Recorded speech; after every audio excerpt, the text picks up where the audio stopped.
ये प्रिया भी ना पता नहीं अपने कपड़े कहाँ रख देती है।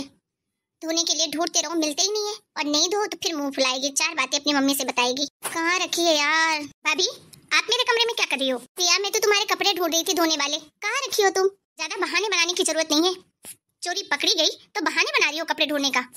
मेरी अलमारी खोल खोल के सब चीजें चेक कर रही थी, मेरी जासूसी कर रही थी। अरे प्रिया ये क्या बोल रही हो तुम? मैं भला क्यों तुम्हारी जासूसी करूंगी? सब पता है मुझे। मेरे सामने ज्यादा नाटक मत करो।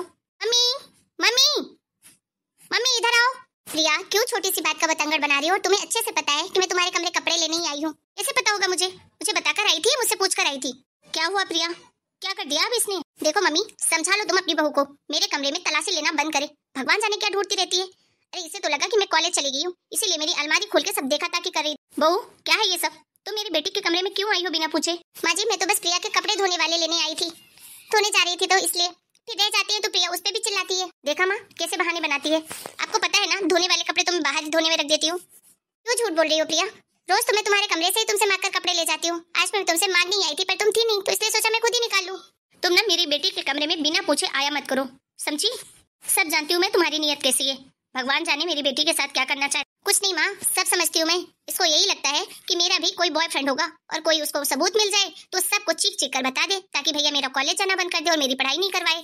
खुद अपने कॉलेज में गुलछर्रे उड़ाई होगी, तभी मेरे बारे में भी ऐसा सोच। बस भी करो प्रिया, कुछ भी बोल रही हो। सही कह रही है, पता नहीं क्या क्या गुलछर्रे उड़ाई होगी अपने कॉलेज में।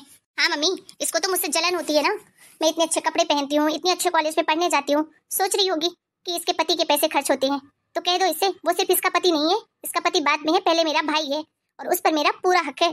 प्रिया क्यों इतना जहर उगलती हो? मैं क्यों भला जलने लगूं तुमसे? मैं तो चाहती हूँ कि तुम अच्छे से पढ़े लिखो, अपने पैरों पर खड़े हो। जो मैं नहीं कर पाई वो तुम कर पाओ।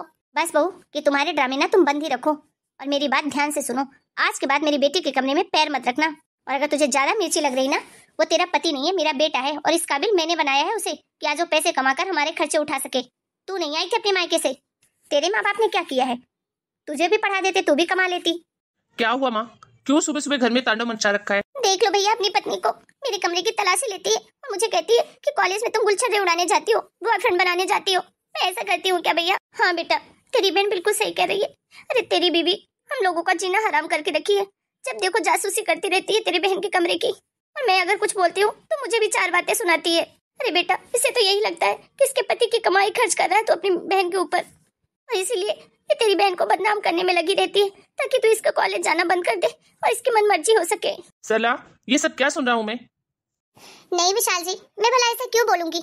मैंने ऐसा कुछ भी नहीं कहा। अच्छा तो तुम्हारा मतलब है कि मेरी माँ और बहन दोनों झूठे हैं, बस तुम ही सही हो?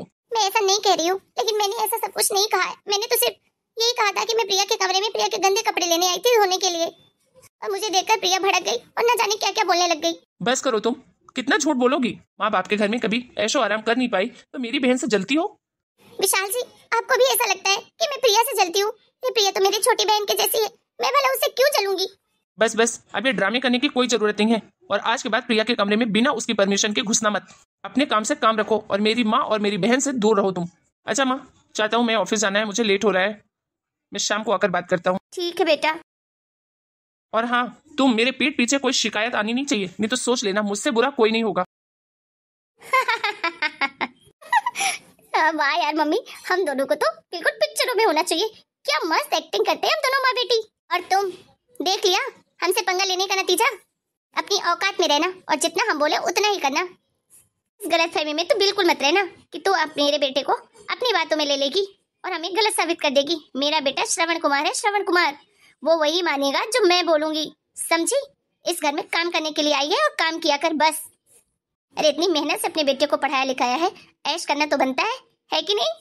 आई बड़ी मेरे भाई को सच झूठ पढ़ाने वाली। चल निकल मेरे कमरे से।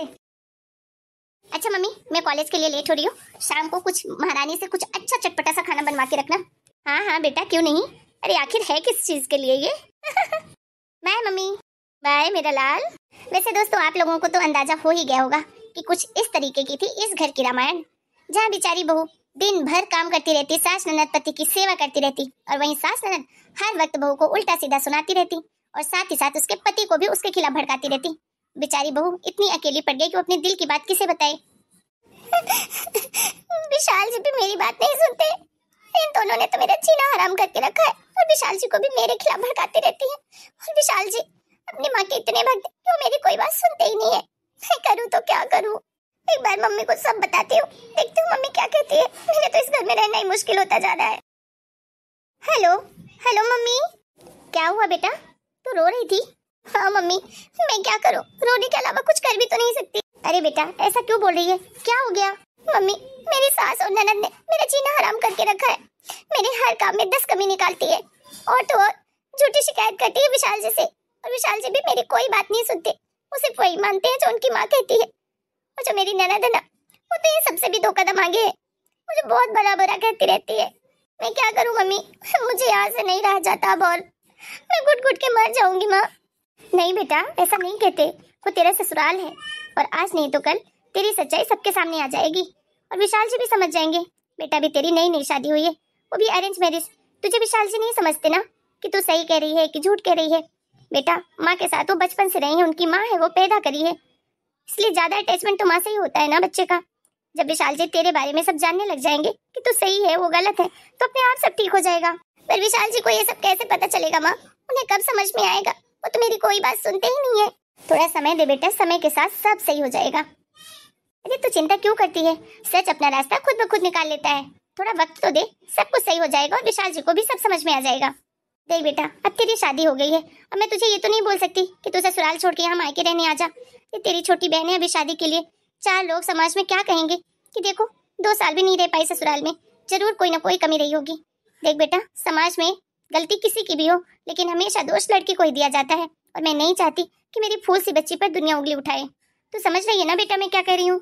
हाँ माँ ठीक है माँ, मैं कोशिश करूंगी कि घर में शांति बनाए रखूं। मैं मेरी तरफ से पूरी कोशिश करती हूँ मम्मी कि किसी को कोई तकलीफ ना हो, लेकिन फिर भी कुछ न कुछ गड़बड़ मेरी सास निकाल ही देती है। कोई बात नहीं बेटा, सब ठीक हो जाएगा। चल अब मैं रखती हूँ, तेरे पापा को दवाई देनी है। ठीक है माँ। अच्छा तो महारानी यहाँ फोन पे चुगली कर रही है अपनी माँ से, वहाँ मैं बैठे इंतजार कर रही हूँ कि कब नाश्ता बनाकर लाएगी, और यहाँ महारानी फोन पे लगी हुई है। अरे खाना क्या तेरी माँ आएगी बनाने? बस भी कीजिए माँ जी, आप मेरी माँ को क्यों कुछ बोलती हैं? आपको जो कहना है मुझे कहिए। और मैं कोई चुगली नहीं कर रही थी, मैं बस अपनी माँ से बात कर रही थी। ये बात तो मुझे भी पता है कि मैं कितनी भी चुगली करूँ या कुछ भी कहूँ, आप लोगों को कुछ भी फर्क नहीं पड़ने वाला, क्योंकि आपने विशाल जी को जो कंट्रोल कर रखा है। अच्छा तो तेरा दुख ये है कि विशाल तेरी बात नहीं मानता और मानेगा भी नहीं। मैं माँ हूँ उसकी माँ, अगर तुझे इस घर में रहना है ना तो मेरे तौर तरीके से रहना पड़ेगा, वरना वो दिन दूर नहीं जब विशाल से तुझे धक्के लगवा के इस घर के बाहर फेंक दूंगी। माँ जी आपको क्या मिल जाएगा अगर मैं इस घर से चली जाऊंगी तो? अगर मैं आपको पसंद नहीं थी तो अपने विशाल जी की शादी मुझसे क्यों कराई? आप भी अच्छी तरीके से जानती हैं माँ जी कि मैं आप लोगों की सेवा में कोई कमी नहीं रखती, ना इस घर के काम में कोई कमी नहीं रखती, फिर भी आप मुझसे इतनी नफरत क्यों करती हैं? अरे मुझे तो तू पहले से ही नहीं पसंद है, वो तो तेरे बाप ने 10 लाख रुपए कैश देने का वादा कर दिया था, इस वजह से मैंने तेरी शादी करवा दी विशाल से। पर ये सही नहीं है ना माँ जी, दहेज के लिए आप किसी की जिंदगी क्यों खराब करती हैं? आपकी भी बेटी है, कल को उसकी शादी होगी और अगर उसके ससुराल वाले उसके साथ ऐसा व्यवहार करेंगे तो कैसा लगेगा आपको? तू तो चाहती यही है कि मेरी बेटी के साथ भी ऐसा ही हो, लेकिन मैं अपनी बेटी की शादी सोच समझ कर करूंगी, तेरे जैसे नहीं। किसी के चेहरे पे थोड़ी ना लिखा रहता है माँ जी कि कौन सा इंसान कैसा है। आप लोग भी मेरे घर आए थे तो कितने अच्छे बनकर आए थे, ऐसा लग रहा था कि आप लोगों से अच्छे इस दुनिया में कोई है ही नहीं, और अभी देख लीजिए आप लोगों का असली रूप क्या है। तो हमें असली रूप दिखाएगी? तेरी इतनी हिम्मत? आने दे आज विशाल को, ना तुझे 4 चटाके लगाई ना तो मेरा नाम भी कौशल्या नहीं। जल्दी से खाना बना और खाना बनाकर लेकर आ। देखा दोस्तों, आप लोगों ने दहेज के लालच में मेरी सास ने मैं अपने बेटे की शादी मुझसे तो करवा दी, लेकिन मैं उन्हें पसंद ही नहीं हूँ, मुझसे वो प्यार ही नहीं करती, मुझसे तो नफरत करती हैं। एक नौकरानी बनाकर रख दिया है मुझे, और साथ ही साथ मेरे पति को भी मेरे खिलाफ भड़काती रहती हैं। मैं तो आप सबसे यही कहूंगी कि कभी दहेज देकर अपनी बच्ची की शादी मत कीजिए, क्या पता ससुराल में क्या हो। आप लोगों को हमारी आज की ये कहानी कैसी लगी हमें कमेंट करके जरूर बताइएगा, और ऐसी ही कहानी को देखने के लिए आप हमारे चैनल को जरूर सब्सक्राइब करें। फिर मिलेंगे एक नई कहानी के साथ, तब तक के लिए आप सभी को राम राम। अपना और अपने घर परिवार का सभी लोग खूब ध्यान रखिए।